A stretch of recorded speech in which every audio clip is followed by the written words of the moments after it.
রাধে রাধে জপা করো কৃষ্ণ নাম প্রিয়া করো।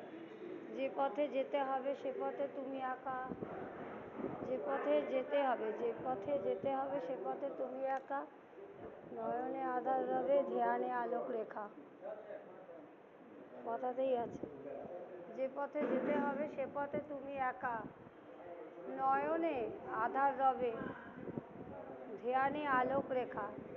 দেখুন রাধা রানী বলছেন রাধা চরণ সত্য, অর্থাৎ রাধা হচ্ছেন একমাত্র সত্য। এই পুরো পৃথিবী 14 ভুবনের অধিপতি হচ্ছেন রাধা রানী। রাধা মোর স্বামিনে, রাধা মোর স্বামিনে, রাধা মোর স্বামিনে, রাধাই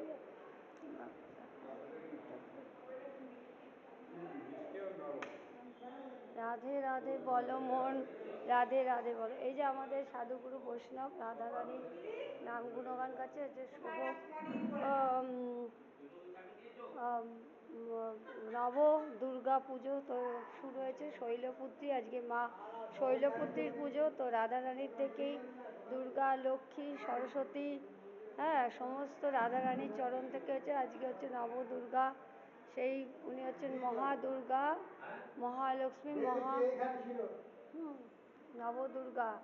এবং নবদুর্গা পুজো শুরু হয়েছে। আর এবার তো আর যেতে পারলাম না স্টেশনে। রাধে রাধে রাধে রাধে রাধে রাধে। তো রাধা রানীর আজকে আনন্দ, নবদুর্গা শৈলপুত্রীর পুজো হচ্ছে। সাধুগুরু বৈষ্ণবের বলছেন যে 6 সৎসঙ্গ দেও, আমরা বসেছি সঙ্গের আসে। এবং সঙ্গ বলছেন সাধুসঙ্গ সর্বলোকে কায়, লবমাত্র সাধুসঙ্গে সর্বসিদ্ধি হয়। তো বলছে লবমাত্র, লব অর্থাৎ 11 ভাগের 1 ভাগ, 11 ভাগকে 1 ভাগ করলে হচ্ছে সেই লব। তো বলছেন যে সাধুসঙ্গ সর্বলোকে কায়। সর্বলোক মানে কি? আকাশ বাতাস, ভূলোক দুলোক, তল তলাতল, পাতালে কে আছেন? বৈষ্ণব। পাতালে বলি রাজা এবং পাতালকে তিনি রক্ষা করছেন বামন দেব। অর্থাৎ বলছেন সাধু কৃষ্ণ কথা শুনতে শুনতে কি হবে? শ্রবণম মঙ্গলম, শুনতে শুনতে সেই কৃষ্ণের প্রতি অনুরাগ আসবে। কৃষ্ণ অঘাসুর বঘাসুর সবাইকে করেছিলেন, করে অসুর নিধন করে কৃষ্ণ শান্তি এনেছিলেন। এবং কৃষ্ণ কথা, হরি কথা মধুর, বলছেন কৃষ্ণ কথাই কথা আর সব ব্যথা।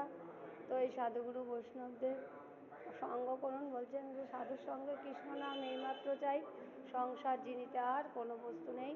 তো রাধে রাধে আসছি, রাধে রাধে সাধুর সঙ্গ, রাধে রাধে। হরে কৃষ্ণ কৃষ্ণ কৃষ্ণ হরে হরে, হরে রাম রাম রাম হরে কৃষ্ণ কৃষ্ণ কৃষ্ণ হরে হরে, হরে রাম রাম রাম হরে হরে। মহামন্ত্র হচ্ছে সর্ববেদের সার, যজ্ঞ, তপস্যা, ধ্যান এই মহামন্ত্রের মধ্যে আছে। তো আসুন হরিনাম করুন এবং অমৃত স্নান করুন। অমৃত স্নান মানুষ আমরা গঙ্গা স্নান করি, কিন্তু অমৃত স্নান হচ্ছে কি? সেই হরিনামের অমৃত স্নান করলে আত্মা নির্মল পবিত্র হবে এবং আত্মা হরে কৃষ্ণ কৃষ্ণ কৃষ্ণ হরে হরে, হরে রাম রাম রাম হরে হরে, আত্মা মুক্তি পাবে, জীবন মুক্তি পাবে। রাধে রাধে।